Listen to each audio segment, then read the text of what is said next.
Good morning সবাইকে। আজকে রবিবার, তো রবিবার দিনটা মানেই একটু স্পেশাল। তো আজকে সারাদিন কি করলাম সেটাই চলো তোমাদের সাথে শেয়ার করি। তো ঘুম থেকে উঠে আগে আমি ব্রাশ করে নিলাম, আর তারপর ফ্রেশ হয়ে দেখলাম যে জামা কাপড়গুলো শুকিয়ে গেছে। তো ওটা তুলে নিচ্ছি, আর এইদিকে জানলা খুলতে গিয়ে দেখলাম যে মা এঁচড় পাড়ছে, গাছে কতগুলো এঁচড় হয়েছে। আর আজকে একটা রান্না হবে, তারই জন্য মা চেষ্টা করছে পাড়ার।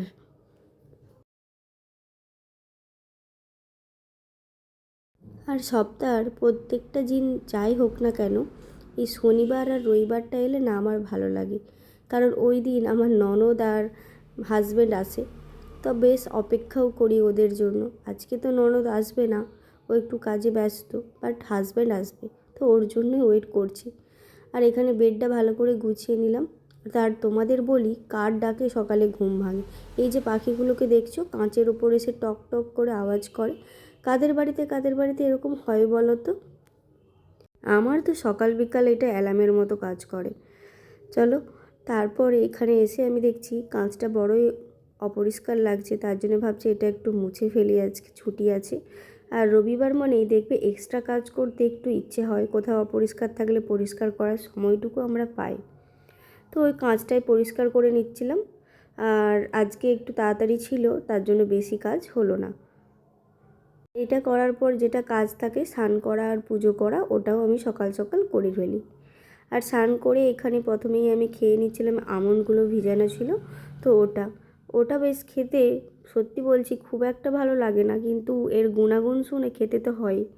তো ওটাই খেয়ে নিচ্ছিলাম প্রথমে একটু। আর চলো তোমাদের একটা জিনিস শেয়ার করি, জানো তো আজকে এই ফুল দিয়ে অনেক পুজো করেছি। আর এই ফুলটা এত সুন্দরভাবে গাছে হয়ে আছে। আচ্ছা, এই ফুলটার নাম কি বলো তো? অনেকে অনেক রকম নাম বলে।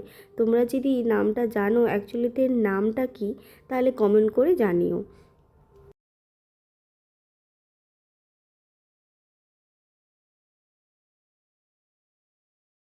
আজকে রবিবার হলেও আজকে নিরামিষ বাড়িতে, তাই আজকে গাছেরই যত জিনিস আছে সেই সব জিনিস রান্না হবে। গাছের এঁচোড়, তারপরে দেখো এখানে কলার মোচা নিয়ে বসেছি ছাড়াতে। আর এই মোচা ছাড়াতে ছাড়াতেই গল্প করছিলাম, আর গল্প করছি, আর এদিকে তো চোখটা বারবার রাস্তার দিকে যাচ্ছে যে কখন ও আসবে। মোচাটা ছাড়িয়ে ফেললেও এঁচোড়টা আমি কাটবো না, ওটা বাবা নালে মা কাটবে। যাই হোক, অপেক্ষা করতে করতে দেখলাম ও এসে গেছে, আর বাবাও বাজার থেকে তখন চলে এসেছেন। তারপরে একটু ওয়েট করছিলাম, আর ওকে একটু চা বানিয়ে দিলাম, ও চা খেয়ে নিল। আর এই যে বললাম গাছের জিনিসপত্র, তারপর হবে আমের চাটনি। এই আমগুলো আমাদেরই গাছে পড়েছে সেদিনকে ঝড়ে, তো সেটাই ছিল, সেই আমগুলো চাটনি করব। কোনোটা টক, কোনোটা মিষ্টি, তো সব মিলিয়ে সবগুলোকে কেটে নিচ্ছিলাম। এখনও আঁটি বসেনি, ছোট্ট ছোট্ট আম আছে।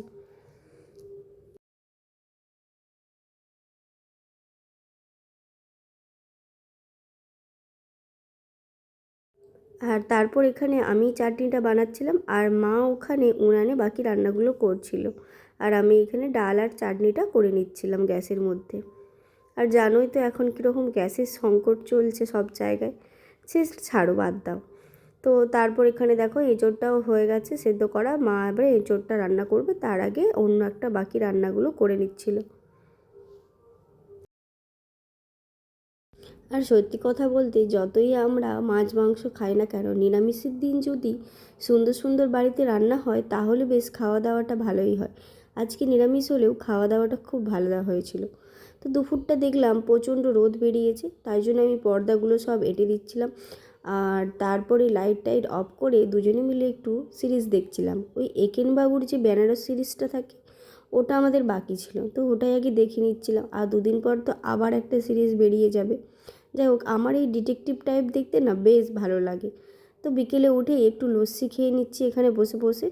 আর বাড়িতে কিছুদিন পর একটা কাজ আছে, তার জন্য এখানে প্রস্তুতি চলছে। আর ও গাছগুলোতে সব জল দিয়ে দিচ্ছে, এত রোদ, গাছগুলোরও খুব কষ্ট হচ্ছে। দেখো কীরকম হয়ে গেছে গাছগুলো। তো তারপর এই করেই সন্ধ্যাবেলা ইচ্ছে হলো একটু পাঁপড় ভাজা খেতে, বাবারই ইচ্ছে হয়েছিল, তো সেই মতো ওকে বলতে ও নিয়ে এসেছে।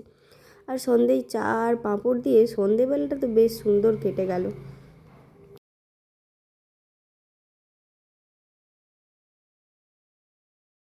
সত্যি কথা বলতে জানো তো, এই পাঁপড় ভাজা দিয়ে চা অনেক দিন পর বসে আড্ডা মেরে গল্প করে করে খেলাম, বেশ ভালো লাগলো। আর তারপর রাতের ডিনারটাও কমপ্লিট করে নিয়েছিলাম পরোটা আর আলু ভাজা দিয়ে। এভাবে সারা দিনটা কাটিয়ে দিয়েছিলাম। আর রবিবার দিনটা কীভাবে যে কেটে গেল বুঝতেই পারলাম না। আর তারপর উপরে এসে না এই শোকেসটা পরিষ্কার করছিলাম, আমার কাছে যা যা পুতুলের কালেকশান ছিল সেটাই বার করছিলাম আর এটা একটু মুছছিলাম, প্রচণ্ড ধুলো পড়ে তো। আর এটা প্রত্যেকটা না কাঠের পুতুল, সব দিদিভাই ঘুরতে গিয়েছিলো আমার জন্য নিয়ে এসেছে। আমি আসলে এই জিনিসগুলো খুব পছন্দ করি। যাই হোক, চলো আজকের দিনটা এভাবেই কাটিয়ে দিলাম। আর ভালো লাগলে অবশ্যই লাইক করে যেও। টাটা।